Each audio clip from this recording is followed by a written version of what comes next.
Indlu yobukhosi eNyandeni Elibode phantsi kwenkosi uMpumalanga Gwadiso ibize amasebe karhulumente aliqela eMpuma Kapa kunye nabanye abathathi-nxaxheba abachaphazelekayo kuba bazimase ingxoxo yamadoda emalunga nokwaluka nokuba bathathe inxaxheba ngokubonakalayo kulwaluko.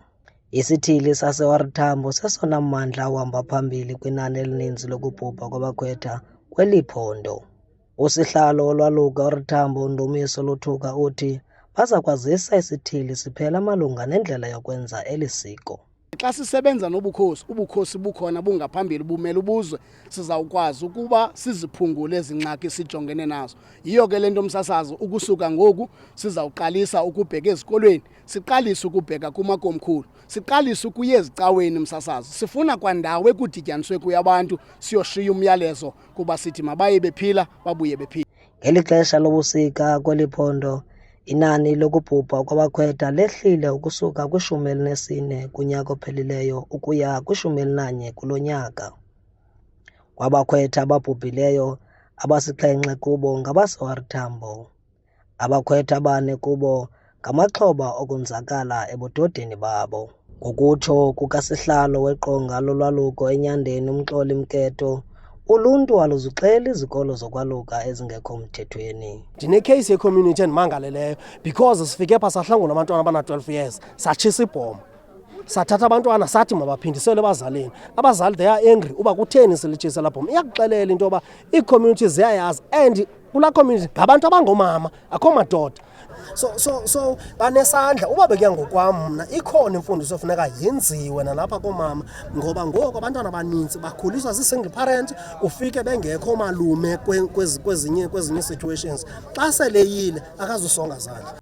Zilithoba izikolo zolwaluko ezivalileyo, kwavulwa amatyala angama-45 kwaze kwabanjwa abantu abangama-40 ngeli xesha lobusika e-OR Tambo.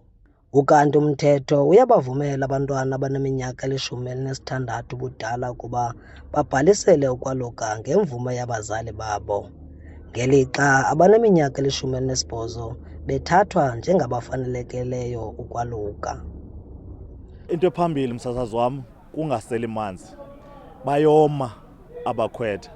Okwesibini, kuthi kuqale i-infection okanye uhlaselo ziintsholongwane kulanda umntu ebeluke kuyo, ingahoywa loo nto ithatha ixesha, kunyuke ubushushu emzimbeni, umntu ome abile ade abe weak ngenxa igazi liyehla nalo, then aphele yoba ade abe uyasweleka.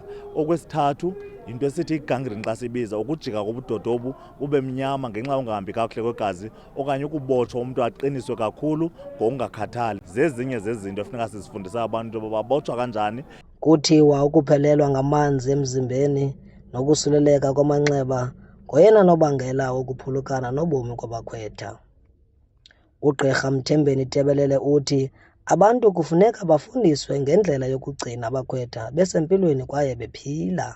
Kulindeleke le ngxoxo yamadoda yolwaluko ibanjwe nakwezinye iindawo zephondo. Kwiindaba zeMpuma Kapa TV, ndinguNdumiso Nonakasa Elibode.